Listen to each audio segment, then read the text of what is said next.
ng Ama sa pamamagitan ng Espiritu Santo. Sa diwang ito, si Kristong muling nabuhay ang nagsisilbing panuntunan at pinagmumulan ng ating muling pagkabuhay sa hinaharap. Ang kapistahan po ng Senyor Resurreksyon ay pinagdiriwang tuwing linggo ng muling pagkabuhay. Ito po ay gaganapin sa susunod na taon sa ika-28 ng Marso 2027. Camarera, Pamilya Velasco at Nazareno. Ang karosa ng imahen ng Senyor Resurreksyon ay sasamahan ng DPC at DEC ng South Morning View at Timalan Luntok.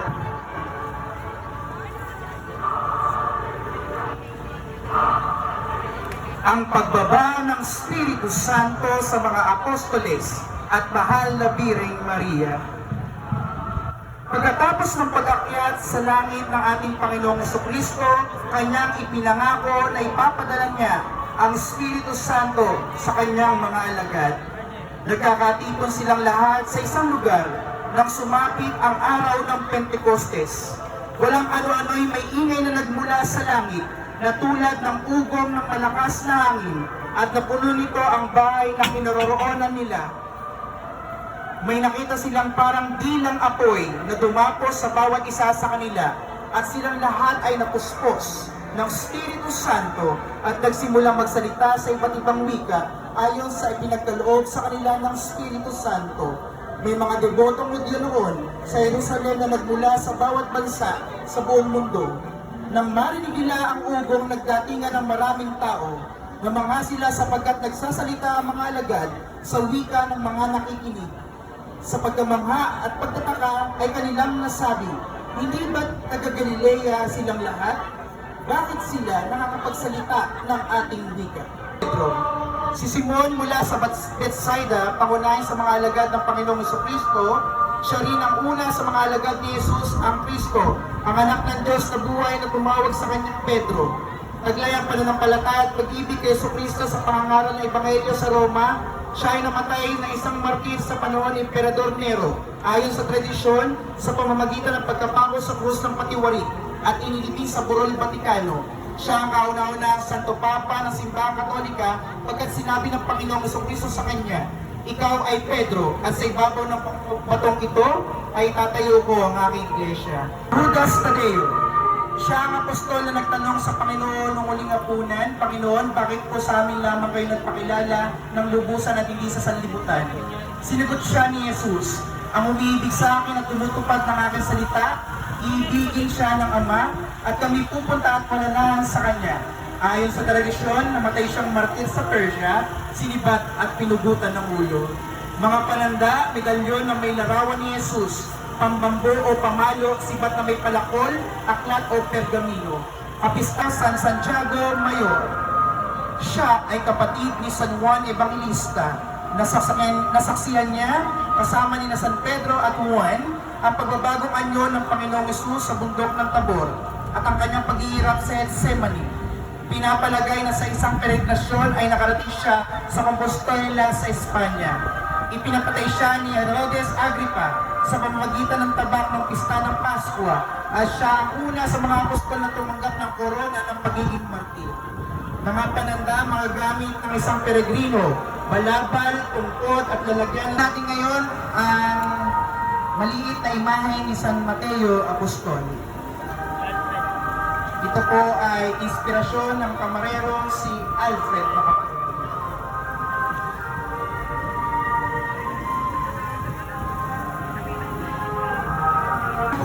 San Cleopas ng Emmaus, isa siyang disipulo ng Panginoon na nag-alab ang puso kasama ang isa pang alagad. Habang sila kinakausap niya sa daan at pinapiliwanag sa kanila ang mga kasulatan noong gabi na linggo ng pagkabuhay, sa layo ng Emmaus, nakilala nila ang Panginoon nang pagpirapirasuin niya ang tinapay at ibinigay sa kanila. Mga pananda, tungkod at mga tinapay, kapistahan ika-25 ng Setyembre. Isa siyang matuwid na tao talaga ng Panginoong Hesus na kabilang sa naghihintay na karya ng Diyos. Kasama si Nicodemo, kinuha niya ang bangkay ng Panginoong Jesucristo pagkababa mula sa krus at binalot ng isang telang lino at nilagay sa isang libingang inuka sa bato na hindi pa nalilibingan. Mga pananda, pergamino ng kapayong kulatan, buhat kay Poncio Pilato, telang lino, hagdan at mga pako. Kapistahan, ika-31 ng kagutan ni Nicodemo. Pumunta sa Kalbaryo kasama ni Jose Arimatea upang kunin ang bangkay ng Panginoong Kristo at may dala siyang pabango at mga 30 kilong pinaghalong mira at alo. Isa siyang pariseo at pinuno ng mga Hudyo na pumunta kay Jesus isang gabi upang tanungin siya tungkol sa kanyang misyon.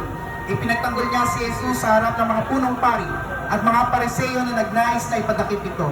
Mga pananda, banga o sisidlan ng pabango pinapahid sa bangkay, mga pako, koronang tinik at hagdan. Kapistahan, ika-31 ni ng Marta at Maria. Mahal ni Jesus ang magkakapatid at tumakas siya nang mamatay si Lazaro bago niya ito muling binuhay. Nang malaman ni Jesus na may sakit ang minamahal na kaibigan, sinabi niya, hindi niya ikamamatay ang sakit na ito. Nangyari ito upang parangalan ng Diyos at ang sa pamagitan nito ay maparangalan ang anak ng Diyos. Pananda, tayo ng panlibing, aklat o pergamino. Kapistahan, ika-29 ng Hulyo. Siya ay patron ng mga may sakit at mga may malubhang karamdaman, mga taong humingi ng himala at pag-asa. Camarera, Aisa Rabella at pamilya. Santa Maria de Betania. Si Santa Maria ay abala sa kanyang pag-asikaso kay Jesus nung dumalaw ito sa kanila. Si Maria ay naupo malapit sa paanan ng Panginoon upang makinig sa kanyang tinuturo o sa pinangangaral. Na mag-aapunan ng pamilya ni Lazaro para kay Jesus ng Betania, kumuha naman si Maria ng isang bote ng pinagalong mamahaling pabango galing sa katas na dalisay na nardo at ibinuhos niya ito sa paanan ni Jesus. Pagkatapos ay pinanasan niya ito ng buhok at napuno ang buong bahay ng halimuyak at pabango. Pananda, boteng sisidlan ng pabango, kapistahan, ika-29 na makad ang karosa ni Santa Maria ng Betania. Santa Martha de Betania. Sa Betania, malapit sa Jerusalem, tinanggap niya ang Panginoong Jesus sa kanyang tahanan at sa pagkamatay ng kanyang kapatid na si Lazaro, ipinayag niya, Opo, Panginoon, naniniwala po ako na kayo ang Kristo, ang anak ng Diyos na inaasahang darating sa sanlibutan.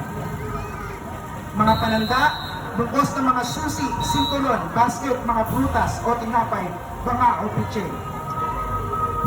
Kapistahan, ika-29 ng Hulyo. Siya ay patron ng mga may bahay, tagalisilbi ng bahay, mga kusinera, mga nagluluto, mga trabaho may kinalaman sa pag-asikaso ng mga bisita at mga taong may masipag na gawaing bahay. Camarera, Manuel Luis at Penny Alpin.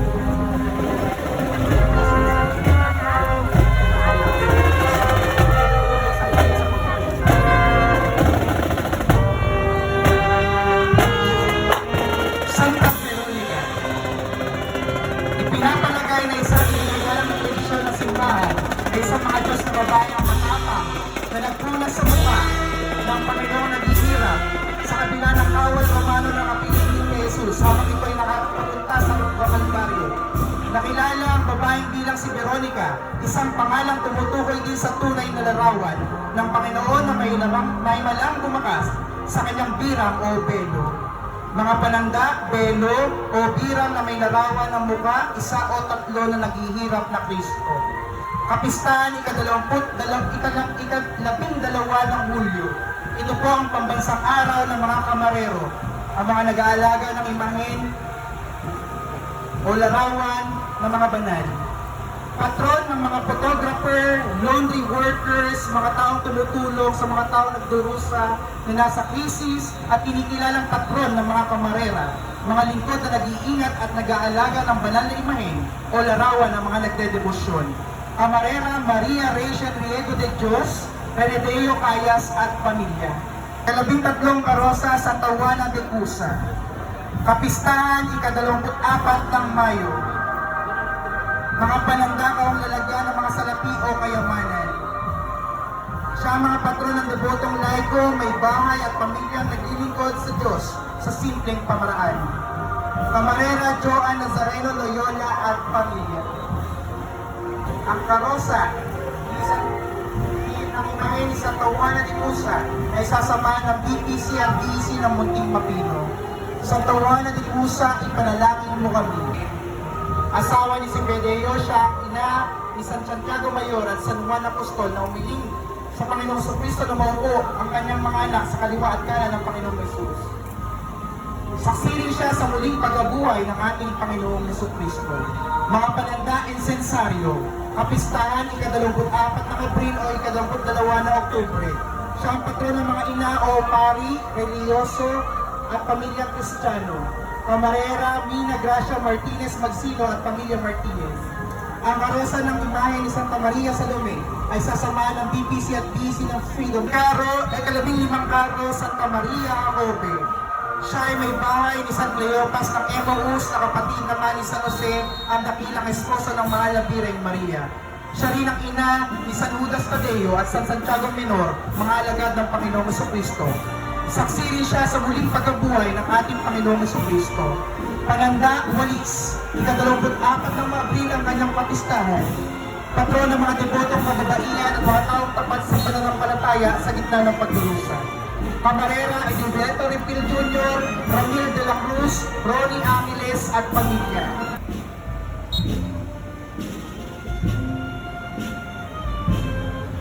Ika-16 na karosa.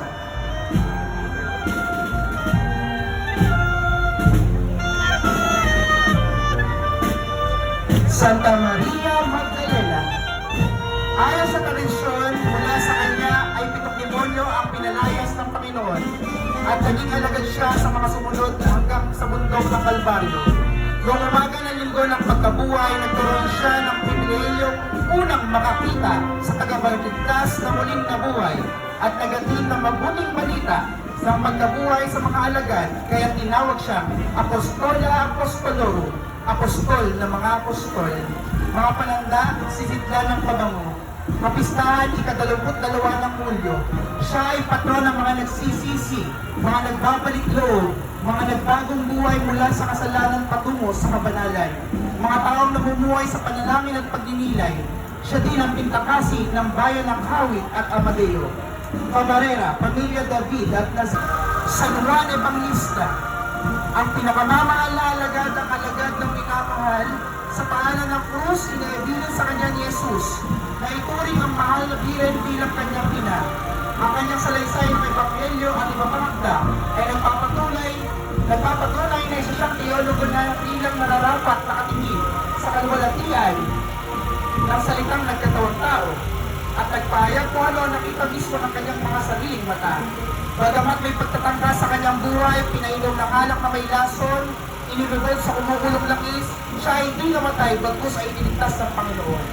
Siya lamang na natatanging apostol na di iniwan ng Panginoon hanggang sa pagkamatay nito sa krus. Pinaniniwalaan na siya lamang ang katanging apostol na namatay sa katandaan at hindi naging isang martir.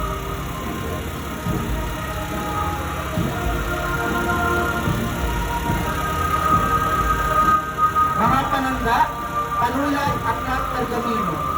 Kapistahan, ika-27 ng Disyembre. Siya ay patron ng mga manunulat, investigador at teologo, mga kabataan o estudyante sa ibang tradisyon, mga caregivers, dahil siya ang nag-alaga sa mahal na ina. Camarera, Agnes Poblete at pamilya. Ang karosa ng imahe sa Virgen Alegria. Tinatawag din ng Birhen ng pagkabuhay ang Nuestra Señora de la Alegria, isang titulo ng mahal na Birheng Maria na tumutukoy sa kanyang kagalakan sa Diyos, lalo sa pagkabuhay na maguli ng Panginoong Jesucristo. Karaniwan siya ay tinuturing na patron ng kagalakan at pag-asa, mga pamilya na dumaraan sa hirap na naghahanap ng kapayapaan ng puso, mga deboto ng Birheng Maria na nagdarasal para sa tuwa at pasasalamat.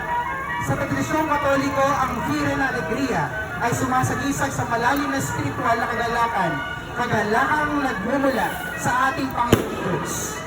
Kapistahan, linggo na muling pagkabuhay sa susunod na taon, ika-28 ng Marso. Camarera, pamilya, Papa. Ang karosa ng imahe ng Virgen Alegria ay sasamahan ng BPC at BC ng Humba. Mahal na Birheng Maria, Virgen Alegria, ipanalangin mo kami.